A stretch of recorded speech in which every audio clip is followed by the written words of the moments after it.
एक शांत और छोटे से गांव में मोहन नाम का एक साधारण युवक रहता था। उसका जीवन हमेशा संघर्षों से भरा हुआ था। कभी काम नहीं मिलता तो कभी घर में कोई न कोई बीमारी आ जाती। उसके पिता का देहांत पहले ही हो चुका था और घर की पूरी जिम्मेदारी उसी के कंधों पर थी। मेहनती होने के बावजूद किस्मत उसका साथ नहीं देती थी। धीरे धीरे वो अंदर से टूटने लगा और उसका विश्वास खुद से और भगवान से भी डगमगाने लगा। एक दिन बहुत परेशान होकर मोहन नदी किनारे बैठा था। उसकी आंखों में आंसू थे और मन में हजारों सवाल। तभी वहां एक वृद्ध साधु आए। साधु के चेहरे पर अजीब सी शांति थी। उन्होंने मोहन से पूछा, बेटा इतना दुखी क्यों हो?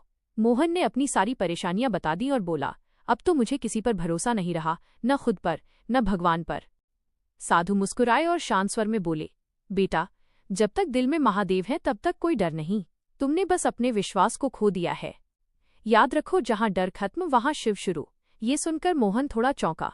साधु ने उसे समझाया कि सच्ची भक्ति केवल मंदिर जाने से नहीं होती, बल्कि विश्वास, धैर्य और अच्छे कर्मों से होती है। उन्होंने उसे रोज सुबह उठकर हर हर महादेव का जाप करने और पूरे मन से मेहनत करने को कहा। अगले दिन से मोहन ने अपनी जिंदगी बदलने का निश्चय किया। वो रोज सूर्योदय से पहले उठता, नदी में स्नान करता और सच्चे मन से भगवान शिव का नाम लेता। धीरे धीरे उसके मन में शांति आने लगी। जहां पहले वो हर छोटी बात से डर जाता था, अब उसमें आत्मविश्वास आने लगा। कुछ दिनों बाद उसे एक छोटी सी दुकान में काम मिल गया। काम भले ही छोटा था, लेकिन उसने पूरी ईमानदारी और लगन से काम किया। दुकान का मालिक उसकी मेहनत से बहुत प्रभावित हुआ और कुछ महीनों बाद उसे स्थायी नौकरी दे दी। मोहन की आर्थिक स्थिति धीरे धीरे सुधरने लगी, लेकिन जिंदगी की परीक्षा अभी खत्म नहीं हुई थी। एक रात उसकी मां की तबीयत अचानक बहुत बिगड़ गई। पहले जैसा मोहन होता तो घबरा जाता और हार मान लेता, लेकिन इस बार उसने खुद को संभाला। उसने शिवजी का नाम लिया और मां को तुरंत अस्पताल लेकर गया। रास्ते भर वो हर हर महादेव का जाप करता रहा। डॉक्टरों ने पूरी कोशिश की और कुछ ही दिनों में उसकी मां की हालत सुधरने लगी। इस घटना के बाद मोहन का विश्वास और भी मजबूत हो गया। उसे एहसास हो गया कि भोलेनाथ का नाम लो, हर मुश्किल आसान हो जाए। अब वो हर परिस्थिति में शांत और धैर्यवान रहने लगा। समय बीतता गया और मोहन की जिंदगी पूरी तरह बदल गई। उसने अपनी मेहनत और ईमानदारी से एक छोटी सी दुकान खोल ली।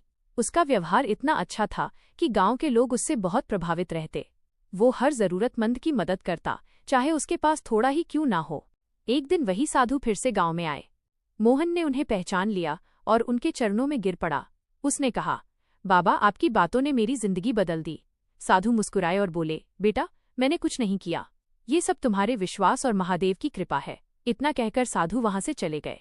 मोहन अब समझ चुका था कि भगवान शिव केवल मंदिरों में नहीं, बल्कि हर उस इंसान के दिल में बसते हैं जो सच्चे मन से विश्वास करता है और सही रास्ते पर चलता है। उसकी जिंदगी अब एक मिसाल बन चुकी थी और सच में जिस दिन से मोहन ने अपने मन में महादेव को बसाया, उसकी पूरी दुनिया बदल गई। अब वो हमेशा कहता था, शिव की भक्ति ही सबसे बड़ी शक्ति है और जब दिल में महादेव हो तब किसी भी डर की जगह नहीं रहती। जब चारों ओर अंधेरा हो तो याद रखना कि महादेव वहीं से उजाला शुरू करते हैं। आपकी हार आपकी किस्मत नहीं, बस एक कठिन परीक्षा है। खुद पर यकीन रखें, क्योंकि जो अंदर से टूटते हैं, ईश्वर उन्हें फिर से और भी मजबूत बनाते हैं। महादेव का साथ और आपका धैर्य हर मुश्किल को आसान कर देगा। हिम्मत न हारें।